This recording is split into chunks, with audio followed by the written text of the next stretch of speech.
Good morning and welcome to another We Are Sunderland podcast. I'm Joe Ramage and I'm joined by Scott Wilson this morning.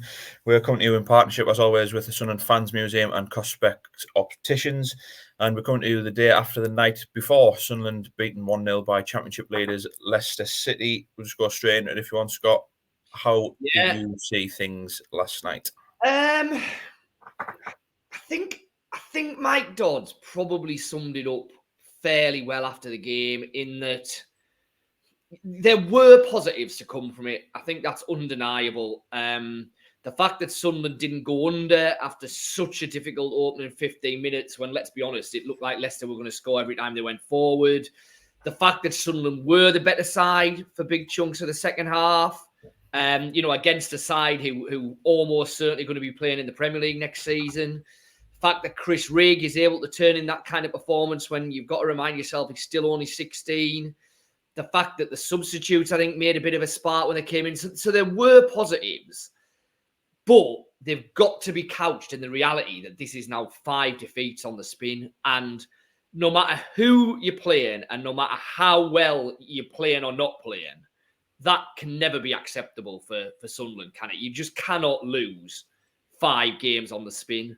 And so, for all that Dodds is right to talk about green shoots here and positives there and the fact that the players are still playing for the club and all of this kind of stuff, I think I accept all of that.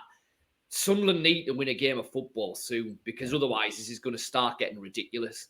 I think it's at the stage where they're going to Southampton at the weekend and in some respects now the performance is immaterial. They just need to win a game to stop this run before it starts getting to 6, 7, 8, goodness knows how long.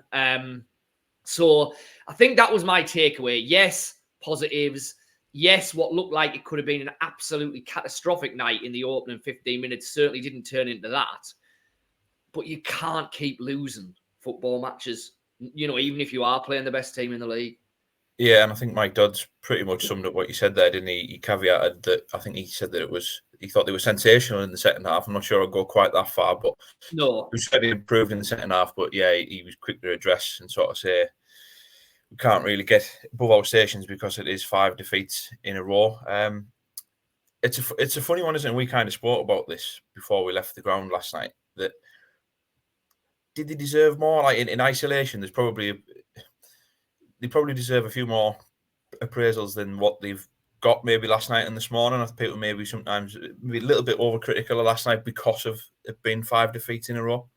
Yeah, that's the backdrop to it. And like I say, it's kind of impossible to get away from that, really. I mean, like I say, there were positives in that display. I thought Sheesh made a big difference when he came on. I think he's got to be in the argument for starting at the weekend. Try Hume, I thought had a really good game. I thought the system, while there were clearly issues in that first 15 minutes when Dewsbury Hall in particular was getting in behind Sunderland seemingly at will. You would say on the second half performance, the system worked and Sunderland got a hold of things and restricted Leicester to pretty much nothing.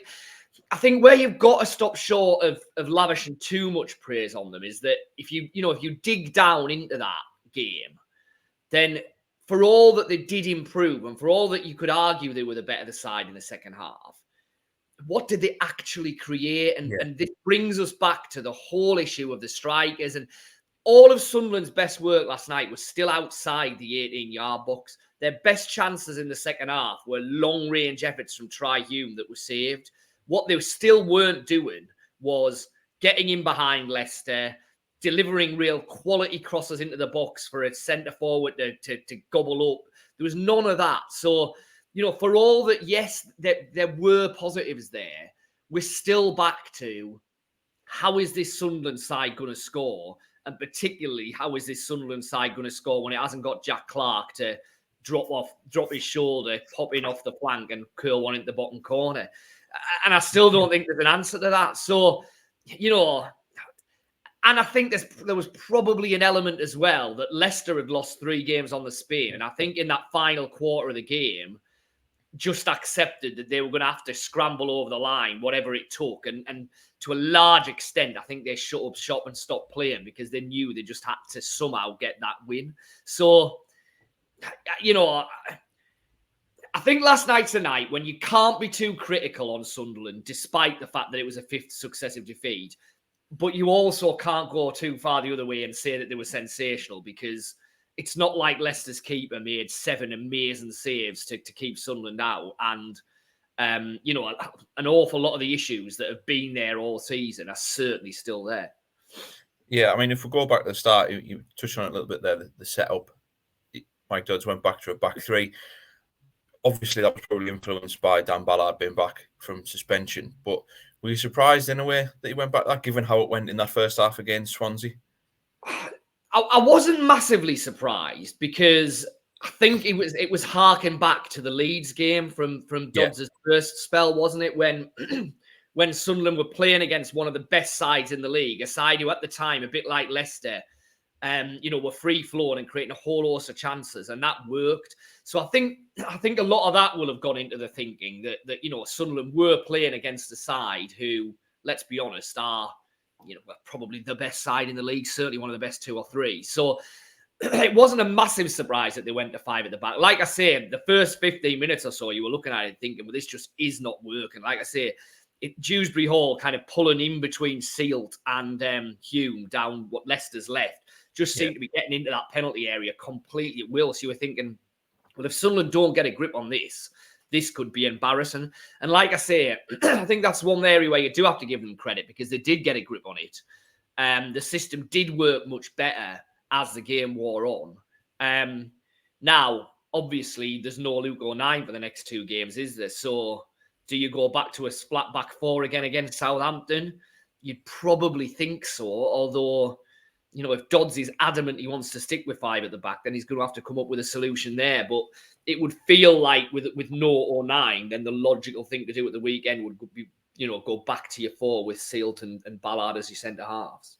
Yeah, I suppose you do have to give him a little bit of credit for backing himself. He said it after that Swansea game that he'd play a back 3 again if he felt the need to. And like you say, after that first 15 minutes, I think they did get the grips with it, and they did sort of stifle them a bit. Were Leicester taking the foot off the pedal little bit, because I mean, the first 15 minutes, like you say, it was you were in territory of running away from it, weren't you? Thinking it was going to be a landslide. I think, you know, they notoriously fast starters as well. I think only Leeds have scored more in the first 15 minutes than them. But even again, you look at the players up front. They had Vardy, Dewsbury Hall, Mavididi, is it? You know, apologies on the pronunciation of that. But between the 3 of them, they'd scored 30 goals, 10 apiece. Vardy obviously then scored again. And that's just the difference, isn't it? Where do you think this sits for Sunderland? You know, will they have got faith last night that what they're doing and the way they're running the club can get somewhere near the levels of Leicester? Or was it, on the flip side of that, a reality check in terms of saying, we need to do something different here to get towards that? Now, I know there's obviously, it's quite difficult to compare it because of the parachute payments and, you know, just coming out of the Premier League and Sunderland not long out of League One. But will they have been encouraged by what they saw, particularly in the second half, that they can close that gap? Maybe not meet it, but certainly close it. I think it's probably a bit of, but I mean, I think there's an unwavering belief within the hierarchy of Sunderland that what they're doing is right, and it will enable them in the longer, you know, the medium to long term to get to a position where they can get promoted to the Premier League. And I'm, to a certain extent, I don't really think whatever happens will make Speakman and Louis Dreyfus waver from what they are trying to do and what they believe in, because everything so far suggests that they are absolutely unshakable in this is the way we're going to do it, come what may. We don't care whether results are shaky. We don't care whether the fans are unhappy with it. This is what we're going to do.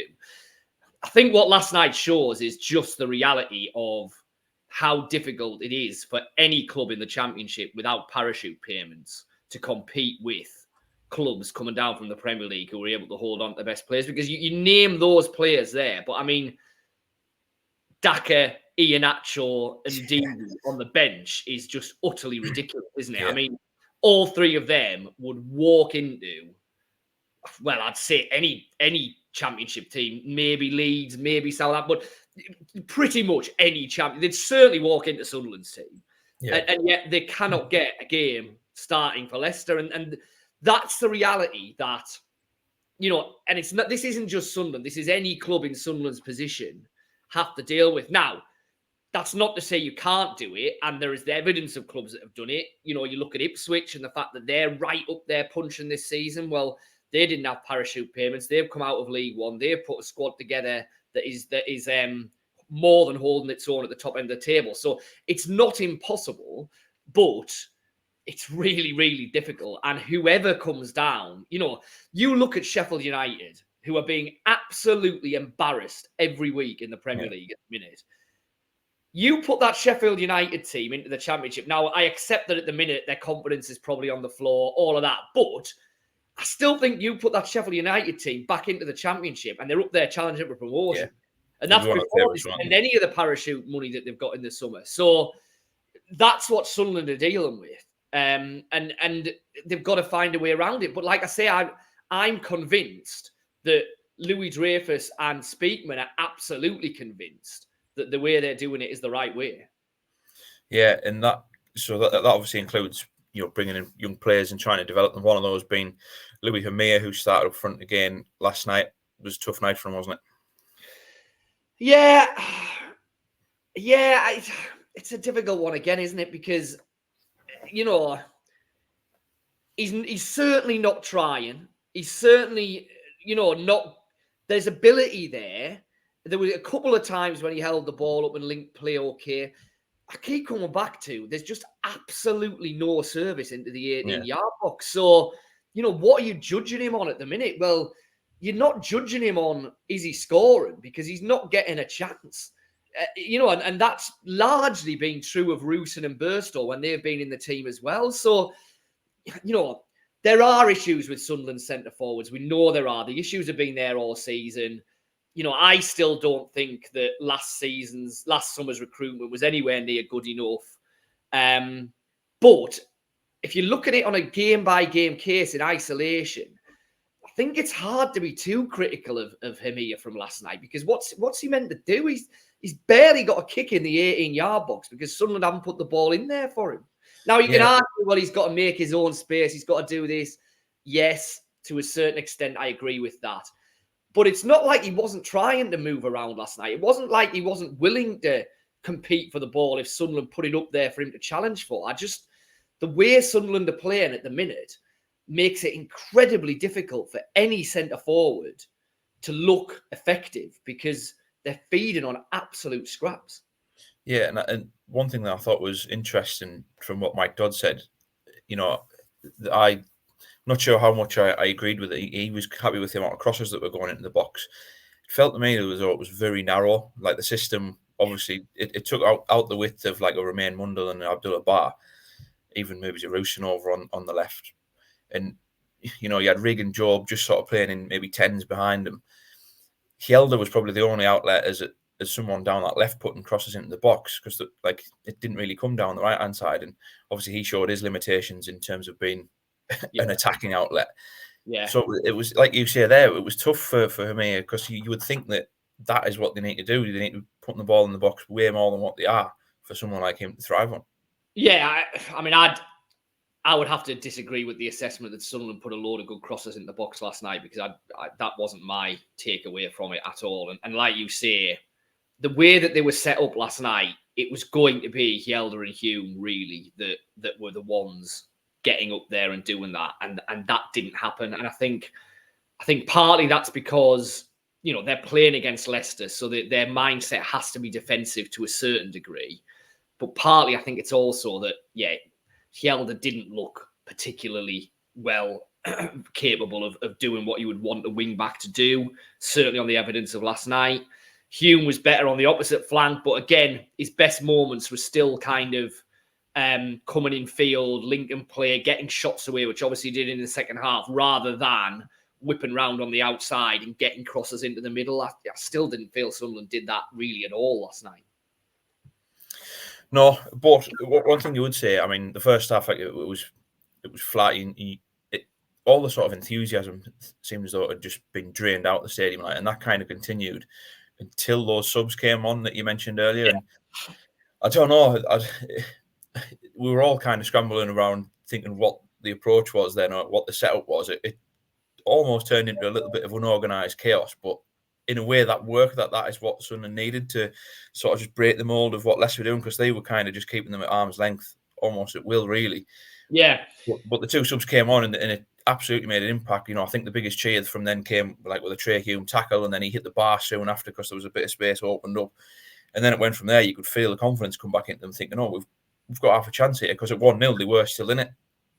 Yeah, and I think there was just a lot more energy, wasn't there? I think that was the main thing that Ashish and Mundell brought was a lot more energy, a bit more dynamism, a bit more direct running. And I think that's probably something Sunderland are going to have to look in to bring into the game in the matches that remain. Because, like you say, if you're looking at a kind of midfield unit of Rigg, Neil, Ekwa, and Job, yes, there's a decent level probably of passing ability there. There's energy there, but I don't think there's that real spark in any of those players. They're not the type of players who will run at people, really get people on the back foot, try and create something pretty much from nothing, which I think Ashish is capable of on his day. I mean, we still haven't seen an awful lot of him, and the fact that he hasn't been given too much of a chance probably suggests he's maybe further away from that in terms of what Beale thought of him and what Dodds. But I think we're at the point where he's probably banging on the door for a start at Southampton. Yeah, he was certainly lively. It was one of those, I think it was arguably the most impressive that he's been from the bench. And he's interesting, wasn't he? I think Matty did a piece on We Are Sunderland, if you've not read it, in terms of how he could be sort of a replacement for Alex Pritchard, because, I mean, Alex Pritchard is still the player with the most assists for Sunderland in this season, 5, I think, and obviously he left 2 months ago now, nearly. There is something there, and it's another one that where you think, I almost accustom this to similar to Bar, where he's probably the one of the sort of foreign imports, if you will, where you think that there might be something there. Yeah, it's taken a little bit of time for him to get through, but over the course of the next sort of 12 months, like we've seen with Bar, because his numbers are going up, that there might be something with Ashish. Yeah, I think so. I'm still not entirely sure where he fits into a system best, because like you say, partly what made him so effective last night was, to a certain extent, he seemed to be getting largely a free roll and was just told, get on the ball, run at them, see if you can make something happen. Well, you can't do that for 90 minutes, in a system that needs to work defensively as well as offensively. So I think we're probably still clutching around a little bit to think, well, where's his best position going to be? How is he going to fit into, say, a 4-2-3-1, or even the system that Sunderland played last night with 5 at the back? I'm not completely sure, but I think it's worth experimenting with between now and the end of the season, because, like you, I think that there's potential for quite a lot of improvement there. In terms of fitting into the system, go back to the start lineup as well, have to mention Chris Rigg getting his first start for Sunderland. For me, he certainly didn't look out of place, did he? I thought he gave a very good account of himself, especially if you look at the opposition. These are going to be a team that, in all likelihood, are going to be in the Premier League next year. And he didn't look out of position once. No, I agree. I completely agree. I thought, through no fault of his own, he was on the back foot in the opening stages, because the whole of Sunderland's team were, and again, it wasn't just him, but you were kind of looking at him thinking, God, this could be a very difficult night for someone of his age and his lack of experience. But as the team grew into the game, so he certainly grew into the game.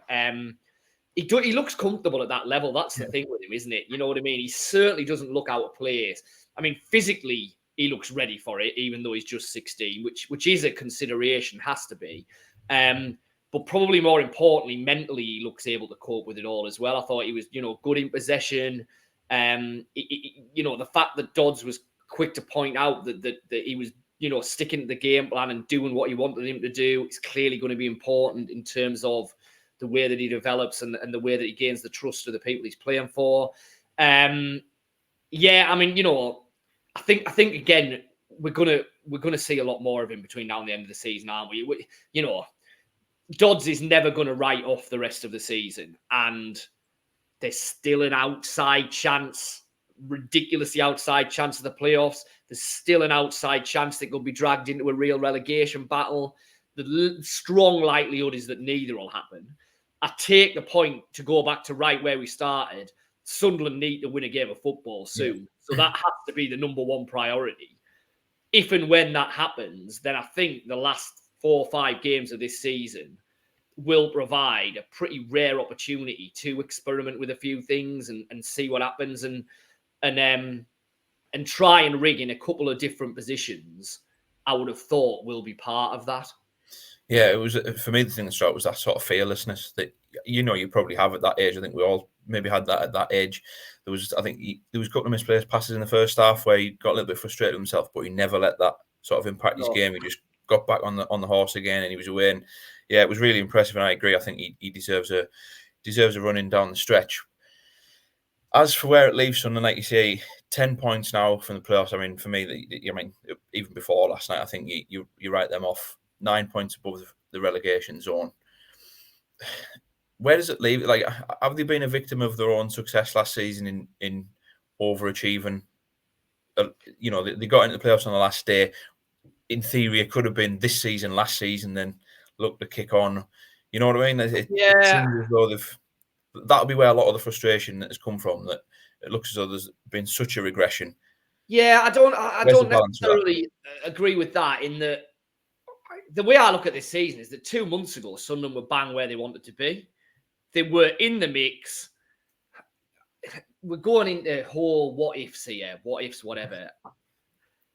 If Tony Mowbray was still manager of this football club, I think Sunderland will be closer to the playoffs than they are now. Now, that's not me saying everything in the garden was rosy under him. I'm not saying that. I know there are supporters who think the right decision was made when he left. Everything that has happened since then has been Sunderland shooting themselves in the foot time after time after time. I would argue that every key decision they've made since Mowbray's departure, I would say including Mowbray's departure, but I'll take the point that some wouldn't, they've got wrong. That's where the season's gone wrong for me. Not that they overachieved last season and so they were unable to match that, because they were right in there. Yes, they were stuttering under Mowbray. Yes, there were issues. And yes, clearly the tensions behind the scenes in the end became what made the whole thing unravel. But I just think this is a season where everything that's gone wrong has been self-inflicted. It's got nothing to do with are Sunderland capable of being in the playoff mix, because for 7 months they were, and not 7 months, 6 months, whatever. I still think they are, but it's down to self-inflicted mistakes and bad decisions that we are where we find ourselves now, where we're pretty much writing off the playoffs with 10 games to go. I mean, yeah, I'm just looking there. If you look at the start of the season, they won 6 of the first 10 games. They've only won 6 of the last 17. The drop-off has been, and that coincides with around that time. The drop-off has been massive, hasn't it?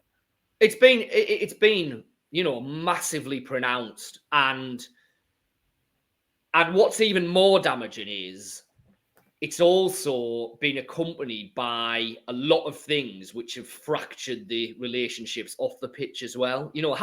Had Sunderland just been on a bad run on the pitch, but everything else at the club was fine, and you had confidence in the future and about the decisions that were going to be made, then you could say, well, okay, we're in a bad trot, bit of bad luck, bit of this here, a few injuries, whatever, blah, blah, blah.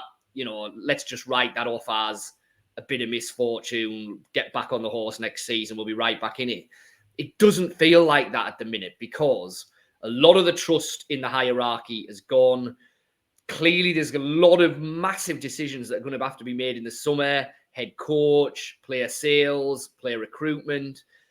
Do we trust them to get those decisions right? Well, on the evidence of the last 6 months, it will be really hard to say why you should have that trust. And that's what they've got to win back, because at the moment, you look at it and think, well, if the quality of decision-making that's been made over most of this season continues, then you'd worry about Sunderland's chances of being any better than this next season. Yeah, and I think that's the concern now, isn't it? Because the season's drifted, and I agree with you, I think it'll end up being it might nudge a little bit closer to relegation, but not really within in absolute danger. There's still 10 games to go in this season, and it almost feels like no matter what happens from this point, there's not going to be a lot of, or a great deal of encouragement going into next season. Everything is kind of riding on what happens in the off season, isn't it?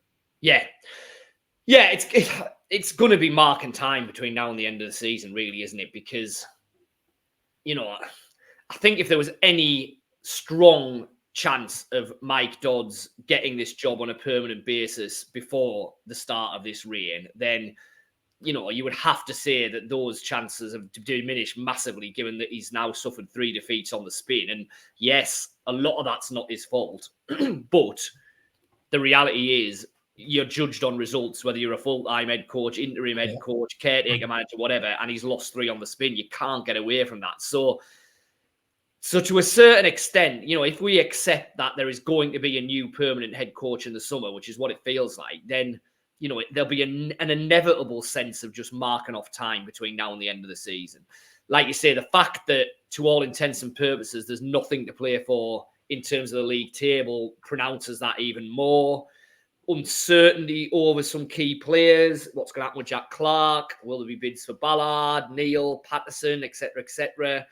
Throw all of that into the mix, and you have the ingredients for, an absolutely massive summer, but one at the minute that it's pretty much impossible to call what direction it's going to go in because there is so much uncertainty at the moment.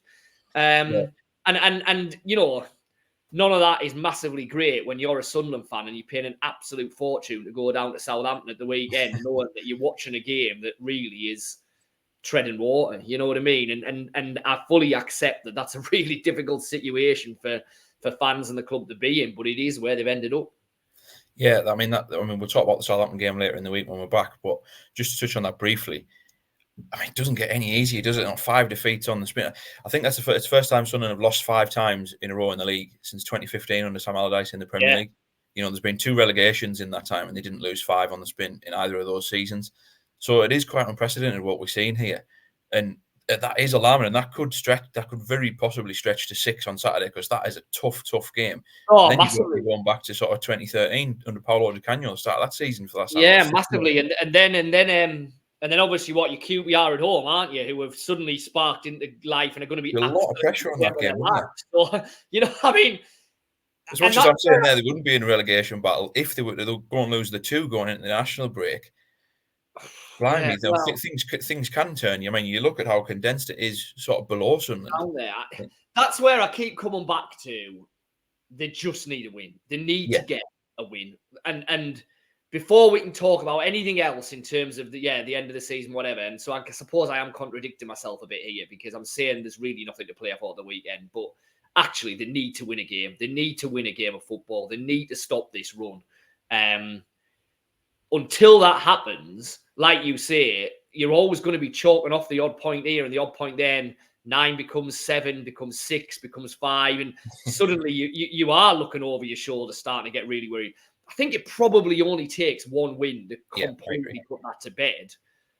But you're right. If that win doesn't come before the international break, then there's going to be 2 weeks of stewing on some quite nervousness and starting to get the blooming pen and paper out and permutations and who gets what points here and there and all that. So, they need to win one of these next 2 games, like you say, to be able to go into that international break with at least the nightmare scenario effectively put to bed. Yeah, I totally agree. Sort of flipping just a little bit on what you saw Leicester last night. Do you think that they will go up? I think they will. Because I think they've got, as we alluded to, they've got an awful lot of very talented attacking players who will score them goals in whatever game they're playing in. I thought they were rocky in the second half, Leicester. I thought they started conceding some really stupid free kicks and almost inviting Sunderland back into it. I probably give them a little bit of a pass because they had lost 3 on the spin, so they needed to win last night. They just needed to somehow get that game won, and they did that. I thought Dewsbury Hall was really good. I thought he was their best player when they were on the front foot. And then I thought he was probably the only one that was actually getting them up the pitch in the second half and trying to relieve a bit of pressure. I was impressed with him. I think it'll be Leicester and Leeds. Automatic. I know Ipswich are hanging right in there, and I know Southampton are still definitely part of that equation, but I think it'll be Leicester and Leeds, yeah. I mean, Leeds, there's another game that Sunderland have got as well down the stretch. Yeah. Down the road. So there are some tough games to come for Sunderland, and we'll be all over them here at We Are Sunderland. We'll finish it there. Thank you very much for your time this morning, Scott. We have been We Are Sunderland in association with the Fans Museum and Prospects Opticians. Don't forget to like and subscribe to all our channels, and subscribe to our website for as little as £1 and then £2.99 thereafter. We'll be back later in the week with plenty more from We Are Sunderland.